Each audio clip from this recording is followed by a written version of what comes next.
Você já parou para pensar que todo argumento, toda ideia tem uma espécie de esqueleto, uma arquitetura que sustenta tudo? Seja na ciência ou na fé, cada fonte de informação tem uma estrutura própria. E hoje a gente vai mergulhar a fundo nessa arquitetura para se tornar um consumidor de informação muito mais consciente. Pois é, a gente vive num bombardeio constante de informações, né? Com tanta coisa pipocando na nossa tela o tempo todo, a pergunta é inevitável. Como que a gente navega nesse oceano de dados e sabe em que ou em quem a gente pode confiar? Bom, o nosso roteiro de hoje é bem direto. Primeiro, a gente vai entender esse labirinto que é a informação hoje em dia. Depois, vamos aprender uma estrutura para conseguir analisar as coisas. Aí, a gente aplica isso no estudo de casos sobre a fé, explora como as evidências podem ser vistas de jeitos diferentes e, no final, a gente monta o nosso próprio kit de pensamento crítico. Vamos nessa? O nosso primeiro desafio é exatamente este, o labirinto. Pensa só no feed de uma rede social. Um fato científico comprovado pode aparecer logo ao lado de uma opinião super passional e os dois são apresentados do mesmo jeitinho. A linha que separa um do outro está ficando cada vez mais difícil de enxergar. E é exatamente aí que a nossa análise se torna tão importante. O problema não é que falta informação. Muito pelo contrário, né? O que faltam são as ferramentas certas para a gente conseguir avaliar tudo isso. O que a gente precisa é de um método, de uma estrutura confiável. Então, vamos construir esse nosso kit de ferramentas. E para isso, a gente vai pegar emprestado uma estrutura que já foi super testada e aprovada, que vem lá da área da biblioteconomia, e vamos transformar ela numa ferramenta que serve para analisar qualquer coisa. De acordo com a pesquisa acadêmica sobre a avaliação de fontes, tudo se resume a 3 passos bem simples. Primeiro, entender qual é o propósito daquela fonte. Segundo, identificar quem está por trás daquela informação, ou seja, a autoridade. E terceiro, claro, analisar o conteúdo em si para checar se ele é preciso. Então, o primeiro passo é sempre se perguntar: qual é a intenção por trás disso aqui? Uma fonte que foi criada para informar de um jeito objetivo vai ter uma estrutura totalmente diferente de uma que quer te persuadir ou vender uma ideia. Entender o porquê e o para quem é a base de tudo. Em seguida, a gente vira meio que um detetive e vai atrás da origem. Quem são os autores? Eles têm experiência no assunto?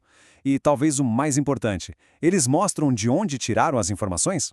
Uma fonte confiável geralmente lista suas referências e isso permite que qualquer pessoa possa ir lá e verificar se aquilo está correto. Agora, que tal a gente testar essa estrutura na prática? Vamos aplicar ela num tipo de fonte bem específico. Textos e argumentos que são baseados na fé. E aqui um ponto super importante. O nosso objetivo não é dizer se uma crença é válida ou não, tá? A ideia é só entender a estrutura, o como esses argumentos são construídos. E olha só, quando a gente aplica o nosso primeiro critério, o propósito, a diferença fica gritante. A fonte acadêmica quer nos dar ferramentas objetivas. Já os textos doutrinários, como Nisto Cremos, têm um propósito espiritual bem claro, revelar uma verdade divina e fortalecer a fé de quem lê.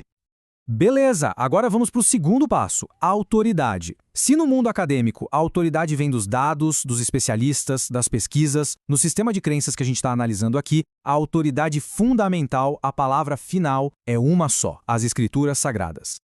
O documento Nisto Cremos deixa isso explícito com todas as letras. A Bíblia não é só mais uma fonte no meio de tantas outras, ela é o único credo. É a fundação sobre a qual todas as outras crenças são construídas e avaliadas. E essa autoridade máxima funciona como um filtro, sabe? Na prática, até mesmo dons espirituais, como o de profecia, são testados com base nas Escrituras. Se uma nova revelação não estiver alinhada com a Bíblia, ela simplesmente não é considerada genuína. A Bíblia é a régua de tudo. Ok, já entendemos o propósito e a autoridade. Vamos agora para o nosso terceiro passo. Analisar o conteúdo e as evidências. Afinal, como os argumentos de fé são sustentados?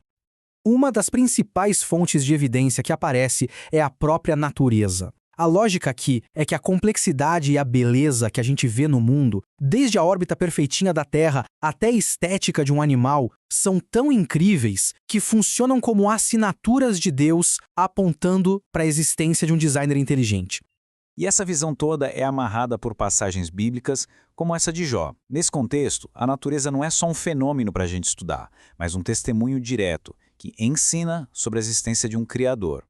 Além de olhar para a natureza, são usados argumentos científicos para contestar a teoria da evolução.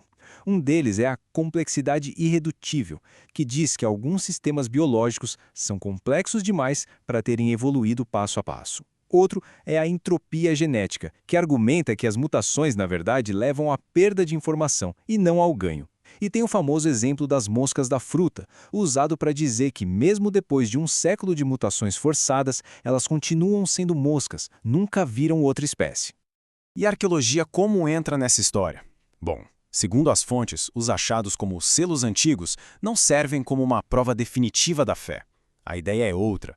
Eles oferecem um contexto vivo, enriquecendo a nossa compreensão do mundo daquela época e mostrando que, por trás dos textos espirituais, existiam realidades históricas concretas. Chegamos na parte final. Depois de analisar toda essa estrutura, o que a gente pode levar de lição? Como isso nos ajuda a sermos consumidores de informação mais preparados? E aqui está o conto-chave de tudo. A gente viu duas arquiteturas que são, no fundo, bem diferentes. A acadêmica funciona de baixo para cima. Ela parte dos dados para construir uma conclusão. Já a estrutura baseada na fé é de cima para baixo. Ela parte de uma verdade revelada e usa essa verdade como uma lente para interpretar todas as outras evidências. O verdadeiro poder do nosso kit de ferramentas não é o de julgar qual sistema é o correto, mas sim o de compreender a metodologia de cada um.